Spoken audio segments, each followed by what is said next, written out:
All right, you guys, in a previous example, we converted a rectangular equation to a polar equation.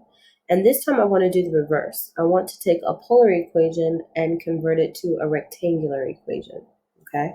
So if you guys remember, we have these conversion factors. We have x equals r cosine theta, y equals r sine theta, and we also have r squared equals x squared plus y squared.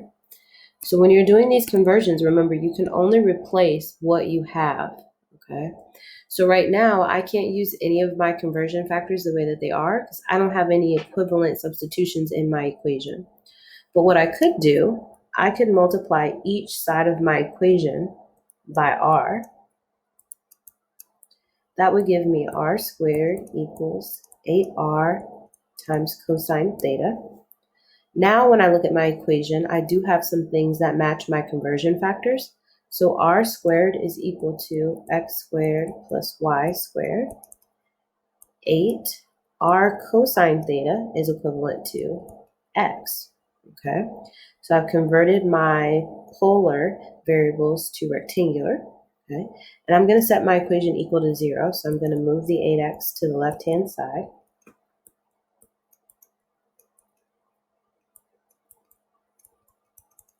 Okay, now when I look at this, the whole goal is to get an equation that I recognize in the rectangular system. This is the equation of a circle, but it's not in standard form. Okay, so I am going to fix it by using completing the square. So when I do completing the square, I'm going to align all my x terms together and all of my y terms together. All right. Now, if you guys remember completing the square, to get that quantity that goes into the blank, you're going to do b over 2 squared. So b is the coefficient attached to your singular variable or your linear variable. So for my x's, that's -8. -8 divided by 2 is -4, and -4 squared is 16. So 16 is going to go on both sides of the equation.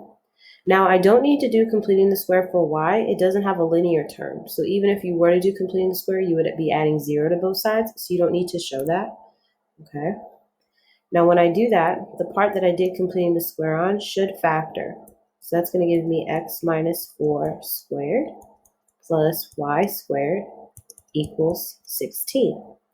So this is the equation of a circle. So if they were to ask me to graph this, okay, the center of this circle would be +4, 0, and the radius would be the square root of my constant, which would be square root of 16, which is 4.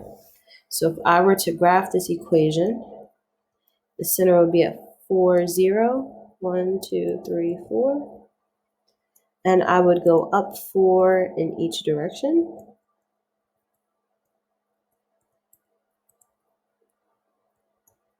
And then connect them.